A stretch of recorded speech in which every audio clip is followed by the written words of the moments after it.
예, 씀TV 시청자 여러분, 당원 동지 여러분 안녕하십니까? 박수현의 이슈 딜리버리 6번째 시간입니다. 어느덧 서울의 날씨가 쌀쌀하고 옷깃을 여미게 되는 그런 날씨인데 이제 초겨울에서 본격적인 겨울로 진입하는 그런 시기가 아닌가 이런 생각을 하고 있고, 또 그에 맞추어서 또 코로나19가 또 제3차 대유행으로 가는 것이 아닌가라고 하는 또 그런 내용들이 겹쳐 있는 시기입니다. 아무쪼록 우리 시청자 여러분 또 당원 동지 여러분께서 감기에도 조심하시고 코로나19에도 조심하는 그런 계절이 되었으면 좋겠습니다. 오늘은 제가 특별하게 더 다른 느낌이 다른 날보다 있는데요. 오늘 출연하신 분 때문에 그렇습니다. 여러분들 너무나 사랑하시는 우리 김종민 국회의원인데요. 우리 김종민 국회의원이 우리 당의 최고위원, 그것도 수석 최고위원이어서 제가 느낌이 남다른 게 아니라, 아시는 분은 아시겠지만 저희 둘이 또 친한 친구 사이입니다. 네, 친구인데 오늘 친한 친구가 또 스튜디오에 이렇게 나와서 이야기를 하게 되니 제가 또 마음이 또 어떻게 보면 편하기도 하고, 어떻게 보면 뭐라고 할까, 우리 친구하고 좀 더 재미있는 이야기를 좀 많이 나누고 싶고 여러 가지 생각이 많이 드네요. 우선 김종민 의원을 소개하기 전에 우리 시청자 여러분께 우선 김종민 의원 인사 한번 하시겠습니까? 예, 안녕하세요. 김종민입니다. 오늘 박수현의 이슈 딜리버리, 우리 현안들에 대해서 우리 시청자 여러분들하고 우리 당원 동지 여러분들께 정말 정확하게 콕콕 집어서 잘 딜리버리 해드리도록 하겠습니다. 반갑습니다. 예, 박수 한번 보내주시기 바랍니다. 네. 그래요. 김종민 최고위원이 이슈를 하나씩 콕콕 집어서 쉽게 설명을 하겠다 이렇게 말씀하셨는데, 그렇게 다짐을 안 하셔도 우리 김종민 의원은 그런 분으로 유명하죠. 아마 그런 점을 본질을 놓치지 않고 그렇게 우리 역사 발전, 당의 발전을 위해서 필요한 그런 발언들을 국회에서 아주 그렇게 설득력 있게 하셨기 때문에 당원 동지 여러분들의 사랑을 받아서 이번에 재선이면서도, 재선이 최고위원에 당선되는 것도 좀 그런데 그러다 수석으로 당선되셨어요. 그래서 굉장히 역할이 많으시고요. 근데 우리 당원 단계에 수석 최고위원이라는 직함은 없고요. 친구니까 제가 붙여드리는 겁니다. 표 많이 받았다고 불러주는 겁니다. 그래서 이 최고위원회 할 때 보면 당 대표님 바로 우측에 앉습니까? 예, 오른쪽입니다. 그렇죠. 그게 수석 최고위원이에요.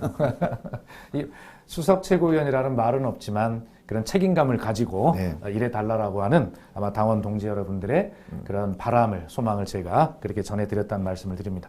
자, 우리 김종민 최고위원 잘 아시죠? 언론인 출신입니다. 참여정부의 청와대에 대변인을 하시기 전에 내일신문과 시사저널에서 근무를 하셨던 유명한 기자 출신입니다. 아마 그때 글을 잘 쓰시던 그 필력이 지금 국회의원이 되어서 아마 이 말로 전달하는 이 아주 호소력 있는 그런 입담이 이렇게 된 것이 아닌가 하는 생각이 들고요. 노무현 대통령을 모시고 청와대 대변인을 하셨고, 그 다음에 국정홍보비서관도 하신 것으로 이렇게 알고 있습니다. 그리고 지금 제 지역구는 충청남도의 공주부여 청양인데 바로 옆 지역구 논산, 금산, 계룡에서 친구끼리 이렇게 어려운 곳에서 정치를 하고 있는데, 논산, 금산, 계룡의 20대, 21대 국회의원이고 이번에 최고위원에 당선이 되셨다 이런 말씀을 드리고, 또 저는 최고위원으로서 역할도 중요하지만 더 중요한 것은 우리 김종민 최고가 맡고 있는 2020 더 혁신위원회라고 하는 게 있습니다. 여기를 통해서 아마 제가 알기로 우리 김종민 최고위원이 가지고 있던 평상시에 당에 대한 그런 모습, 이 정당은 이래야 된다는 것들은 확실하게 혁신해낼 것으로 기대를 하고 있는데, 그 2020 더 혁신위원회 이야기도 잠시 후에 들어보도록 하겠습니다. 자, 오늘 먼저 첫 번째 주제, 공수처입니다. 우리 김종민 의원 하면 공수처 아니겠습니까? 지금까지 이제 7월 15일 날 법이 아마 이제 시행이 된 이후로 지금 빈 의자만 이렇게 국민들께서 보시고 좀 안타까운 시간이 흐르고 있는데, 최근에 그 후보자 추천위원회가 열렸다가 무산이 됐어요. 국민의힘의 여러 가지 그 막무가내 목리, 반대 이런 것 때문에 그렇게 되었는데, 자, 우선 그 세 번의 그 후보자 추천위원회 과정에 대해서 간단하게 다 아시고 계시지만 한번 소개를 해주시면 좋겠습니다. 일단 추천위원회가 열려가지고요. 진행이 됐는데 이제 중요한 건 마지막 회의거든요. 마지막 회의에서 한 4명 정도가 이제 압축이 된 겁니다. 그래서 자, 이게 4명이 압축이 됐으니 이 중에서 이제 우리가 선택을 해보자. 그래서 마지막 투표를 했어요. 근데 똑같이 나왔습니다. 네. 보통 이렇게 돼요. 이제 다수결이라고 하는 거. 그러니까 우리가 그 이제 다수결 결정을 할 때 3분의 2 만장일치 또는 뭐 과반수 이렇게 정해놓잖아요. 그렇습니다. 예. 근데 이제 그게 숫자가 안 나올 때가 있어요. 근데 안 나오게 되면 반복 투표를 합니다. 그러면 소수 투표를 했던 사람들이 다수의 의견이 이쪽이니까 나도 선택을 해야겠구나. 그러면서 그 다수 요건이 충족되는 거거든요. 우리가 로마에서 교황을 뽑을 때 그렇죠. 그렇게 합니다. 그렇습니다. 네. 교황을 뽑을 때 만장일치제라고 우리가 알고 있잖아요. 예. 처음엔 의견이 다르겠죠, 당연히. 누구는 박수현을 뽑자, 누구는 김종민을 뽑자. 그렇게 할 거예요, 아마. 하다가, 김종민이 좀 한 표가 더 많구나. 그러면 나는 박수현을 좋아하지만 그래도 한 표 많은 사람 찍어주자. 이러면서 표가 바뀌는 거거든요. 우리는 이제 그거를 기대하고 이런 제도를 만든 거예요. 근데 이게 전 세계에서 다 이렇게 해서 만장일치 내지는 3분의 2라고 하는 다수결이 이게 만들어지는 건데, 이거 국민의힘은 심각해요.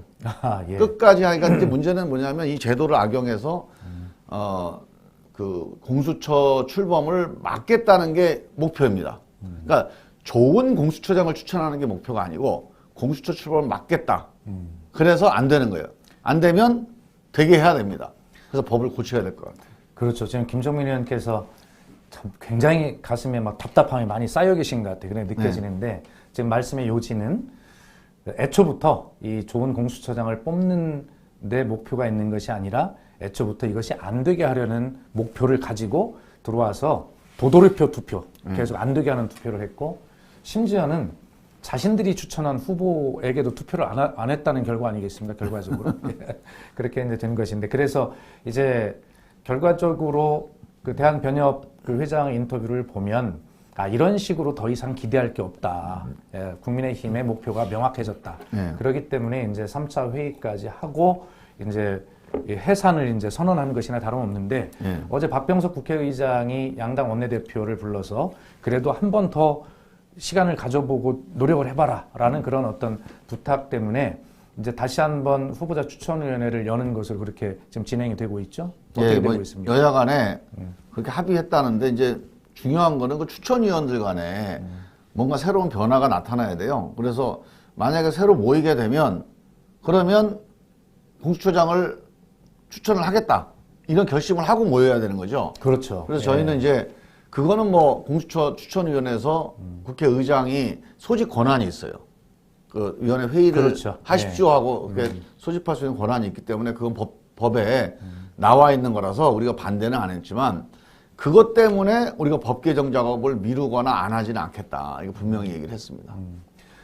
그래요. 어쨌든 저는 어제 제가 이제 방송에 나와서 그런 이야기를 했는데 그 국민의힘 쪽에서 나온 패널 분에게 악법도 법이라는 그런 말이 있다. 그러면 공수처법에 국민의힘이 주장하는 대로 독소조항이 있다면 기왕에 이것이 7월 15일 날 시행이 되기 시작한 현행법이기 때문에 이 법을 지켜가면서 그 독소조항을 악법이라고 주장하는 것을 고치고 보완해 가는 것이 맞지 않냐. 이런 합리적인 이야기를 했는데 아마 국민의힘은 아시다시피 지난 총선에서 1호 공약을 공수처 폐지 이렇게 걸었다가 그걸 이제 취할 정도로 공수처 폐지가 이제 거의 당론에 가까운 거 아니겠습니까? 그러면 최고위원님 하나 지금 여쭤보고 싶은 게 왜 국민의힘은 이 공수처법이 그렇게 악법이라고 어떤 것이 독소조항이라고 그렇게 주장을 하는 것입니까? 일단은 이제 이 공수처 출범 자체를 반대하는 거예요. 그러니까 공수처라는 조직 자체가 기본적으로 이제 그 검찰을 개혁하기 위해서 검사를 수사 대상으로 하고 있거든요. 그래서 이제 검사를 수사 대상으로 해서 그러니까 이 정권이 마음대로 검찰을 이렇게 뭐 좌지우지할 거다. 그 다음에 이제 여기에 보면 대통령과 친인척 또는 고위공직자들이 있잖아요. 그렇습니다. 그러니까 이 사람들은 봐줄 거다 이렇게 전제를 하고 있어요. 예. 근데 이 사람들 말이 안 맞는 게 만약에 그럴 것 같으면 검찰총장을 말 잘 듣는다는 시키면 돼요. 그렇습니다. 예. 그리고 여기 공수처 안 만들면 되죠. 그러면 옛날처럼 우리 이명박 정권, 박근혜 정권 하던 대로 그냥 검찰을 동원해서 검찰이 훨씬 더 센 조직이에요. 2,000명이나 그러니까 되는 훨씬 조직이니까. 쉽죠. 예. 그리고 보이지도 않아요. 맞습니다. 그냥 민정수석실에서 우병우 같은 사람 하나 딱 임명해놓고 말 잘 듣게 하면 되거든요. 우린 그걸 안 하겠다는 거예요. 그러니까요. 그걸 안 하는 대신에 그렇다고 해서 이 고위공직자들이라든가 아니면 검찰에 대한 이런 국민들의 불신 이건 어떻게 할 거냐? 그럼 이건 우리가 청와대에서 민정수석실에서 할 수가 없으니까 공수처라고 하는 조직을 만들어서 투명하게 누구나 다 국민들이 보는 앞에서 수사하고 결론 내리자 이런 제도를 이제 제안을 한 거죠. 그러니까 이것이 이제 저희 민주당이 지금 집권당이긴 한데 저희가 야당일 때 이것을 먼저 만들자고 주장한 것 아니겠습니까? 그렇죠. 우리가 야당일 때 한 거예요. 그러니까. 아니 이게 김대중 대통령 때 시작된 거거든요. 예. 그리고 노무현 대통령 때 추진한 거고 야당일 때도 우리가 일관되게 추진을 했었어요. 그러니까 우리는 여당일 때나 야당일 때나 공수처가 우리 고위공직에 대한 국민들의 불신 맞습니다. 이거를 해결하기 위해서는 10년이건 15년이건 한시적으로라도 반드시 있어야 된다. 다른 나라 예가 있건 없건 대한민국 이 고위공직자들이 또 정치권이 국민에게 받는 불신 이걸 해결하기 위해서는 검찰 가지고는 안 돼요. 검찰은 여당 편 들고 또 임기 말이 되면 또 이제 그 다음 차기 대통령 편 들고 너무 정치적으로 이렇게 편향돼 있다는 게 국민들의 불신이 이게 해결이 안 됩니다. 그러니까요. 이게 지금 공수처에서 수사하게 돼 있는 그런 대상이 이제 쭉 나열이 돼 있습니다만 그 중에서 대개 이제 검찰도 들어가 있는데 어떤 검찰의 어떤 개혁을 자정 기능에 의해서 맡길 수가 없다는 현실적인 내용들이 있는 것 아니겠습니까? 다시 말해서 우리 일반 국민들의 기소율이 한 40% 이상이 되는데 검사 범죄에 대한 기소율은 1%가 잘 안 된다는 그런 통계를 보면서 네.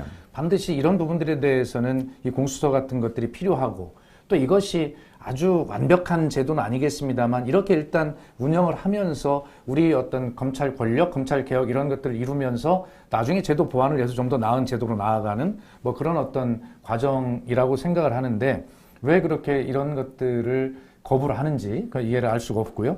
자, 어쨌든 그 외에도 하고 싶은 말씀이 많이 계시겠지만 시간이 없으니까 그렇다면 지금 단계에서 우리 당은 이 공수처법을 개정하겠다. 그리고 백혜련 의원 등 이제 의원들이 개정안도 낸 것으로 알고 있는데 그 개정안의 내용과 그다음에 이것을 앞으로 어떤 절차로 어떻게 할 것인지에 대해서 좀 소개를 해 주시겠습니까? 이게 이제 공수처법이 결국 제도 법의 결함이 있다는 거가 야당한테 비토권을 줬잖아요. 예, 그러니까 비토권이라고 하는 것은 어떤 후보에 대한 비토권이에요. 이 후보는 좀 부적절하다. 그러니까 이 후보 말고 다른 후보, 좋은 후보를 선택하기 위한 건설적 비토권입니다. 그런데 지금 야당이 이거를 후보 개인에 대한 비토권이 아니라 아예 이 제도 자체에 대한 비토권으로 지금 악용을 하잖아요. 그러니까 이거는 원래 이 법 취지하고 안 맞는 거예요. 그렇습니다. 그래서 우리는 이런 예상을 했지만 설마 백주 대낮에 그렇게 하겠냐. 한 3번 정도 비토하다가 하지 않겠냐. 다 그렇게 예상을 했어요.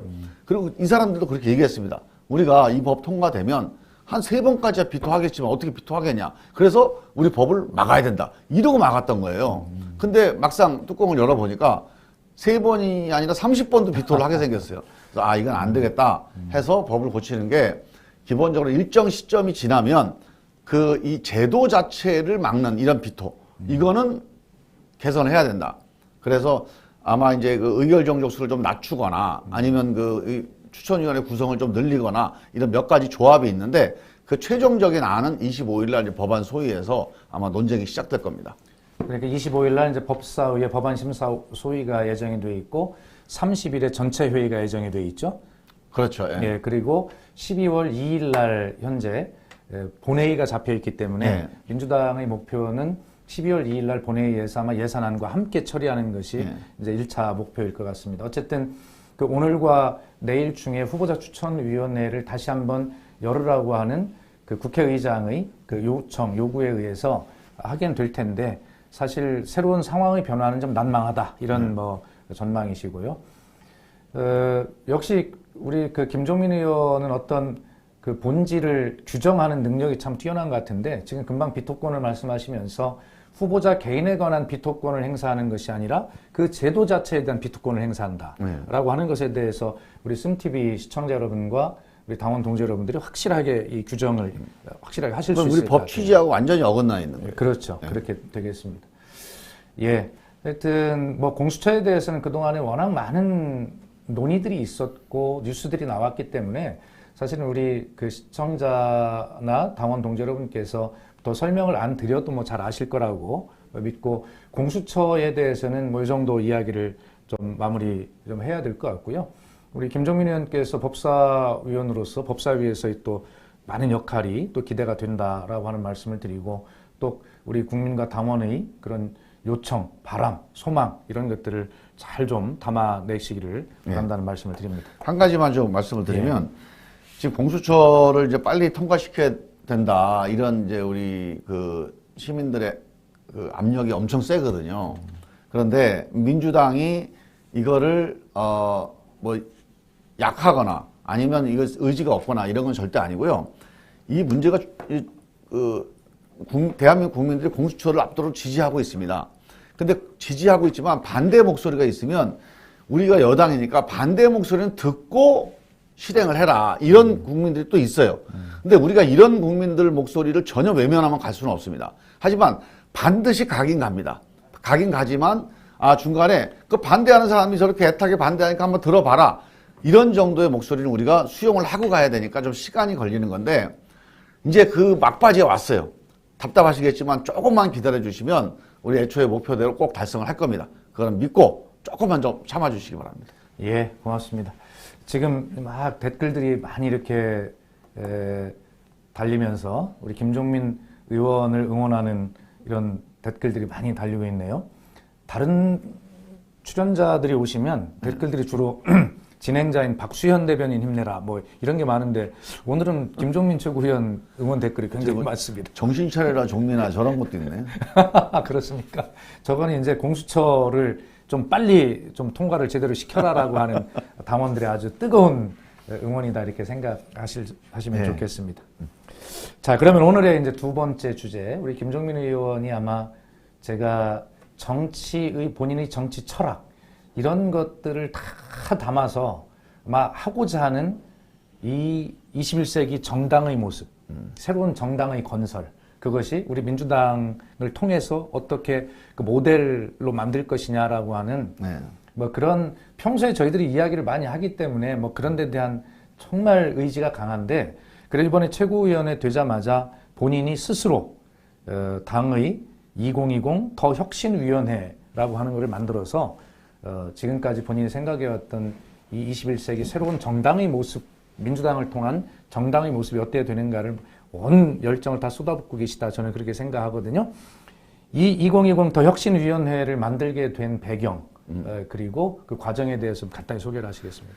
이거 제가 뭐 스스로 만든 건 아니고요. 이제 이낙연 대표가 이제 최고위원회 의결을 거쳐서 임명을 한 겁니다. 우리 당에서 결정을 한 건데, 왜 정당 혁신이냐. 특히 보통 정당 혁신 그러면 선거에 졌을 때, 우리가 선거에 진 원인이 뭐냐, 앞으로 어떻게 해서 이길 거냐, 이걸 얘기하기 위해서 혁신위원회를 만들어요. 당을 바꿔야 된다. 그렇습니다. 근데 우리가 지금 180석이나 되는 거대 이제 그 여당이 됐는데, 선거에서 대통령 선거, 지방선거, 국회의원 선거 다 이겼는데, 뭘 또 혁신을 또 하냐, 혁신 필요가 있냐, 이런 이제 문제 지적이 있어요. 그런데 더 잘해야 된다. 그냥 우리 쉽게 생각하면 더 잘해야 된다. 그 전에 120석일 때는 조금 못해도 의석수가 그거밖에 안 되니까 하고 봐줬는데 180석이면 야 의석수가 180석인데 이거밖에 못하냐? 또 조금만 잘하면 야 그거밖에 못해 더 잘해야지 이럴 수 있잖아요. 그래서 지금은 비상 상황이다. 180석은 비상 상황이고 180석에 걸맞는 당의 성과를 내야 된다. 이게 이제 우리 더혁신위원회 출범의 가장 큰 동기입니다. 그렇습니다. 지금 이게 명칭이 제가 여기에 더자에다 별표를 쳐놨는데 그냥 혁신도 아니고 더 혁신이다 라고 한 그 취지를 지금 최고위원께서 설명을 잘 하셨고 또 앞에 2020이 붙었어요. 이건 뭐냐면 올해 2020년도에 이 그림을 그려내지 못하면 네. 민주당의 미래가 사실 좀 불확실하고 그다음에 당원과 국민에 대한 국민의 기대에 부응하지 못하는 것이다라고 하는 그런 절박함이 2020과 더라고 하는 여기에 담겨 있다. 저는 그렇게 생각을 합니다. 내년이 정말 중요한 게요. 올해 내년이 정말 중요한 해입니다. 왜냐하면 이제 180석을 줬기 때문에 이제 민주당이 앞으로 어떻게 나가느냐가 대한민국의 미래를 좌우한다. 이렇게 네. 생각을 해야 돼요. 진짜 현대 사회는 우리 현대 역사를 쭉 보면 대부분의 이제 그 현대 국가들은 정당이 그 나라 경쟁력을 좌우해요. 예. 그러니까 중국 공산당이 중국의 미래를 좌우합니다. 미국도 민주당 공화당의 역량 이게 이 방향이 미국을 결정해요. 독일도 마찬가지예요. 3인당, 기민당, 기사당 이 주요 정당들의 정당 경쟁력이 좌우합니다. 그래서 저는 우리도 이제 민주당 물론 뭐 국민의힘도 주요 정당이 같이 가야 되겠지만 특히 180석이나 되는 민주당의 경쟁력이 앞으로 대한민국 미래를 좌우한다 이렇게 보고요. 특히 포스트 코로나 시대 아닙니까? 그렇습니다. 포스트 코로나라는 게 이렇게 돼 있어요. 우리 코로나 바이러스가 우리 그 몸에도 들어와 있지만 우리 한국 경제, 한국 사회에도 들어와 있습니다. 이게 엄청난 부담인데 우리 대한민국 경제가 건강하면 코로나 바이러스가 들어와도 이겨낼 수가 있는데 우리 몸에 기저질환이 있어요. 인구 변화, 기술 변화, 4차 산업혁명, 양극화, 또 미중 충돌로 인해서 세력의 압박 이런 여러 가지 문제가 우리한테 지금 압박이 되고 있는 상태에서 바이러스가 딱 들어와 있어요, 지금. 그래서 이 문제를 해결하는 게 옛날에 무슨 우리 경제성장하고 차관들이 와서 돈 나눠주고 이때하고는 차원이 다른 상황이에요. 그래서 이 문제를 해결하기 위해서는 정부도 노력해야 되지만 기업도 해야 되고 시민도 해야 되고 이 각각이 따로 떨어져서 서로 갈등하거나 아니면 서로 충돌하면 아무것도 못합니다.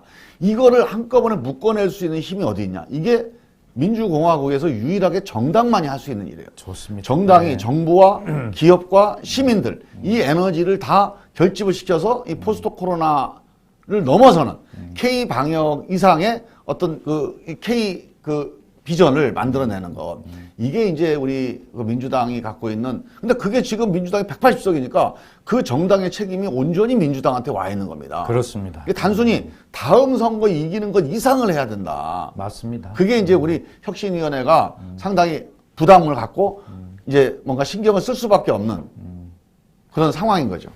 아까 제가 도혁신위원회를 소개할 때 김종민 최고위원 스스로가 만든 위원회다 이렇게 소개를 했더니 그게 아니라 이낙연 대표가 승인하고 임명장을 준 위원회다 이렇게 하셨는데 이제 그게 제가 무슨 뜻이냐면 제가 이낙연 대표께 여쭤봤습니다. 이 도혁신위원회 김종민 최고가 하는 거 정말 딱 해야 될 일 같은데 이게 어떻게 생기게 됐습니까? 라고 제가 여쭤보니까 아이 김종민 최고가 말이요. 얼마나 그 열정을 가지고 나한테 와서 필요성을 얘기를 하는지 승낙을 안 할 수가 없었다. 이러면서 그 일화를 소개를 하시더라고요. 그래서 어쨌든 최고위원회 의결로 만들어진 위원회이지만 그 전에 김종민 위원회 이 정당 역할론에 대한 평소의 철학과 열정이 없으면 만들기 어려웠다. 그 다음에 또 중요한 게 하나 있어요. 그러니까 이게 정당은 어느 시대나 이렇게 다 중요했던 겁니다. 특히 민주공화국에서는. 근데 현대 민주주의에서 정말 중요한 역할을 했는데 우리 정당은 선거에서 이기는 거 말고는 별로 역할을 못했어요. 그 이유가 뭐냐? 정당의 주인이 없었습니다.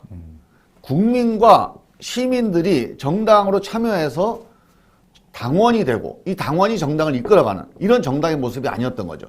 정당은 원래 주권자들의 자발적인 결사체거든요. 그러니까 주권자들이 자발적으로 결사한 게 아니라 어떤 예를 들어서 후보가 내가 국회의원이 되기 위해서 내가 대통령이 되기 위해서 사람을 모은다. 이거는 본질적인 정당이 아닌데 그동안에는 우리가 독재 정권 하에서 사실 민주주의가 눌려져 있었으니까 그런 식으로 정당이 운영되고 오다가 최근에 한 10년 사이에 민주당에 큰 변화가 일어난 겁니다.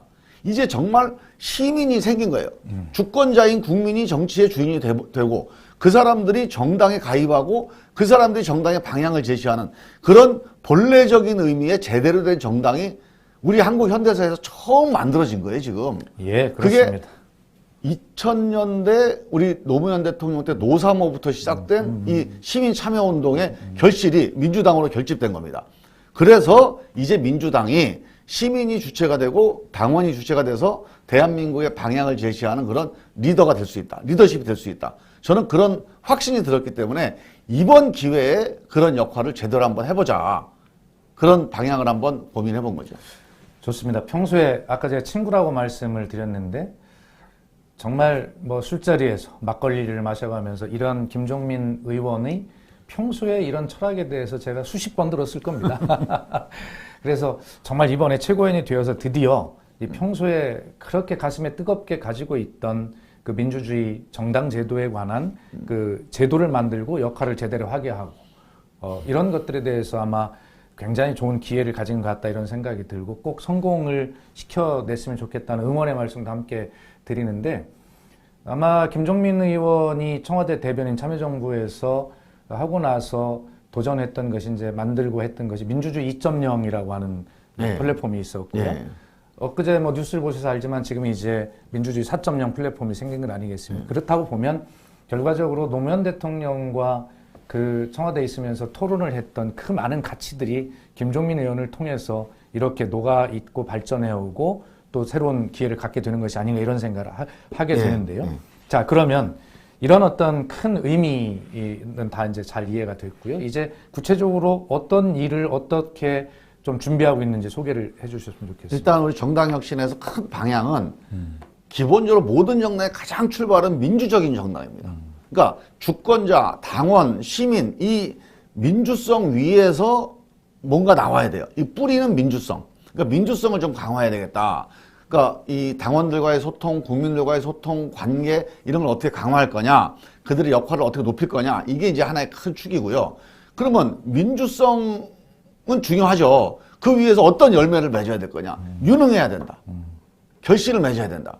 그러니까 민주성을 바탕으로 하되 유능한 정당. 그러니까 민주적이고 유능한 정당. 이게 이제 우리 큰 방향입니다. 그 방향 하에서 세 가지 역량을 강화하려고. 예. 하나는 정책 역량, 그렇습니다. 하나는 소통 역량, 하나는 조직 역량. 이 세 가지를 강화하는데 이 자세한 얘기는 혁신위원회가 지금 진행되고 있으니까 이게 진행되면 이제 매듭이 지어지면서 발표를 드리기로 하고 제가 예를 들면 한 가지 지금 우리 민주당의 플랫폼이 있어요. 지난번에 우리가 카톡 그 플랫폼을 통해서 이 온라인 모바일 플랫폼을 통해서 투표를 했어요. 그렇습니다. 예. 우리가 전당원 투표를 이걸 하고 있습니다. 그렇죠. 예. 근데 이게 우리 저 유권자들이나 당원들은 맨날 하는 거다 이렇게 생각하실지 모르지만 전 세계에서 이렇게 하는 정당이 민주당이에요. 그렇습니다. 세계적인. 네. 그래서 우리가 지금은 투표 하나만 이렇게 하잖아요. 근데 당원들이 평상시에 내 얘기는 안 들어주고 뭐 중요한 결정할 때만 투표하라고 그러냐. 이게 맞는 얘기예요. 그래서 단순히 그냥 최종적인 투표할 때 참여만 하는 게 아니라 의사 결정 과정도 참여할 수 있는 정책 결정과 정책 논의.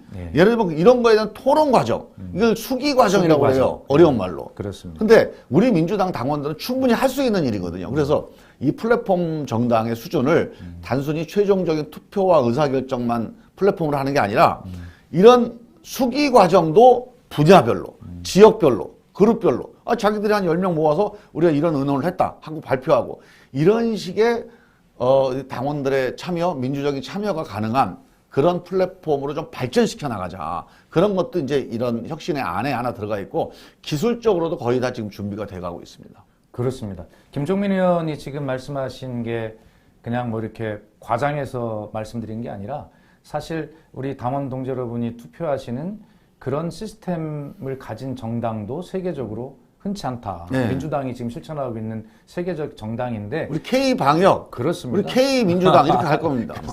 예. 그래서 이제 그것을 더 확대하겠다 이런 말씀이신데 아마 제가 김종민 의원에게 평소에 들은 얘기 중에 하나는 지금은 전당원 투표에서 전국 단위 투표를 하는데 그 전국 단위 투표를 예를 들어서 그 소통 플랫폼을 도당이나 아니면 지역위원회까지 이렇게 할수 있죠. 만들어서 전국화하겠다라고 하는 그런 계획도 가지고 있는 걸로 알고 있습니다. 그리고 우리 당에 당원들이 어떤 뭐 30명, 50명, 뭐 100명이 모여서 어떤 주제를 가지고 모임을 하나 만듭니다. 그리고 자발적인 당원 모임에서도 토론도 하고 의사결정도 하고 이걸 당에다가 대표나 지도부에다가 제안할 수도 있고 이런 여러 가지 다양한 형태로 해서 정말 당원들이 주인이 되고 살아 움직이는 그런 시스템을 한번 더 진전시켜보자. 이게 이제 우리 소통 역량 강화에 되게 중요한 하나의 아이템입니다.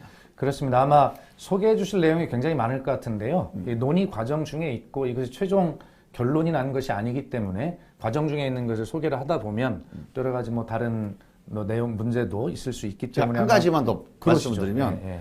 내년 대선이 정말 중요하잖아요. 예. 근데 내년 대선 후보 결정을 누가 하느냐는 이미 이제 룰이 정해져 있어요. 혁신위에서 그걸 다루는 건 아닌데 저는 되게 중요한 변화가 필요하다고 봐요. 지금까지 대통령 선거 그러면 후보를 누가 뽑으면 후보가 이제 그 교수들을 모아가지고 이제 공약을 만들기 시작합니다. 캠프를 만들어요. 그렇죠. 예. 캠프에서 당원들은 그 공약이 발표될 때 아 좋은 공약 나왔구나 이러고 끝입니다. 근데 이거는 민주적인 정당에 맞지 않아요. 그래서 후보가 결정되기 이전부터 그러니까 내년에 9월 달에 결정되거든요. 예. 한 5월부터는 우리 당이 당원들이 함께 참여하고 국민들도 참여해서 민주당이 앞으로 한 10년 동안 어떤 일을 해야 되는지 대한민국의 포스트 코로나 대한민국의 비전과 전략을 논의하고 모아내고 하면서 여기서 결정되는 공약 이게 이제 9월 달쯤에 결정이 되고 이 결정되는 공약과 후보가 함께 후보가 이제 결정된 당에서 당원들이 결정한 공약을 내가 이행하겠다 이런 선서를 하고 이행해 나가면서 조금 더 업그레이드 시켜 나가는 방식으로 그러니까 당원들이 공약을 결정하고 이 공약을 후보가 대통령에 대해서 이행하는 이런 시스템이 되면 결국 우리 당원들이 국정의 방향을 제시하는 힘을 갖게 되는 거예요. 그렇습니다. 이걸 한번 우리가 한번 해보자. 맞습니다. 저희가 권리당원이라고 해서 매월 그 당비를 일방적으로 납부를 하고 당은 그 권리당원이 무엇을 하는 사람인지 사실 굉장히 방치해 놓는 뭐 이런 느낌이 있어요. 선거 때 투표는 하죠. 예. 우리 대표라든가 그렇죠. 뭐 그런 후보 권한을 이런 거. 주는데 예. 평소에 정책 결정 과정 또 내가 당으로부터 귀한 대우를 받고 있구나라고 하는 이런 어떤 것들이 있어야 주인의식이 생기고 그렇게 또 단단한 정당이 될 텐데 아마 그런 지점들을 이번에 그 더 혁신위원회에서 그렇죠. 그렇게 차분차분 그 제도적으로 좀 만들고 이게 했으면 공천하거나 대표를 뽑을 때 투표하는데 권리 행사를 했잖아요. 그렇죠. 이제 더 나가서 방향을 결정하는 거. 그렇습니다. 정책을 예. 결정하는 것도 당원들이 한번 참여해보자. 예. 이런 걸 한번 새롭게 시도를 해보려고 하는 겁니다. 좋습니다. 아마 우리 김종민 그 최고위원이 역시 우리 민주당의 미래, 방향 뭐 이런 것들을 종합적으로 좀 고민하고 좀 여러 가지 바꿔내는 작업을 하고 있다라는 그 느낌을 잘 가지셨을 때입니다. 아마 새로운 시대답게 4차 산업혁명의 시대 그리고 코로나의 시대에 대비해서 또 그 시대를 맞이해서 우리 정당은 민주당은 가장 먼저 가장 빠르게 스마트 플랫폼 정당으로 변화해야 할 필요성을 다 느끼고 있는데 그 플랫폼뿐만 아니라 플랫폼에 어떤 컨텐츠를 담아서 정말 제대로 굴러가게 할 거냐라고 하는 그런 고민을 정말 깊이 하고 있구나라고 하는 걸 느낄 수 있는 시간이었고 우리 당원 여러분께서도 아마 이 더 혁신위원회가 이 최종 어떤 당의 혁신안을 발표할 때 큰 기대를 가지고 좀 응원해 줬으면 좋겠다라는 말씀을 꼭 좀 드리고 싶습니다. 우리 김종민 최고위원이 나오니까 뭐 워낙에 하실 말씀이 많고 저도 마음이 편해서 그런지 한 2-3시간 해도 될 것 같은데 우리 김종민 최고위원은 워낙 바쁘시기 때문에 이미 예정된 시간이 한 3분 정도 넘었거든요. 그래서 오늘 출연해 주신 데 대해서 다시 한번 감사드리고 오늘 댓글들에 보니까 뭐 대체로 김종민 의원 믿는다는 그런 내용입니다. 심지어는 김종민 의원을 뭐 청와대로 뭐 보내자 이런 얘기도 있는데 그거는 좀 청부 댓글 같고요.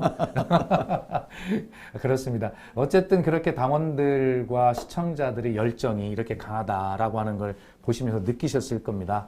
우리 댓글로 응원해 주신 우리 시청자 여러분께 다시 한번 감사를 드리고요. 근데 마지막으로 한 말씀 이렇게 얼굴 한번 보면 눈이 굉장히 커지시고 이뻐지셨습니다. 네, 이게 눈 밑에 이거 막 뭐 다크서클 있는 걸 좀 없앴어요. 아니 그래서 눈이 커지고 자리를 완전히 잡았어요. 굉장히 성공한 것 같은데 좀 젊어졌습니다. 젊어지고요. 그래서 아주 더 세상을 좀 크게 봐주시고 네. 예쁘게 봐주시고 젊게 알겠습니다. 봐주셔서 우리 민주당의 그런 당이 그런 역동적이고 좀 더 앞으로 나아가는 비전을 갖는 그런 정당, 스마트 정당, 사랑받는 정당이 될 수 있도록 우리 김종민 최고위원의 역할을 여러분 기대하겠습니다. 박수로 응원해 주시기 바랍니다. 네, 감사합니다. 네, 민주당의 공식 유튜브 채널 씀TV 시청자 여러분, 당원 동지 여러분, 우리 김종민 최고위원과 함께 나눈 민주당의 미래 기대해 주시기 바라고요. 맛점하시고 그리고 날씨 쌀쌀하지만 마음은 따뜻한 오후 시간 함께 보내셨으면 좋겠습니다. 예, 박수현의 이슈 딜리버리 6번째 시간 김종민 최고위원과 함께할 시간 마치겠습니다. 감사합니다. 네. 그래서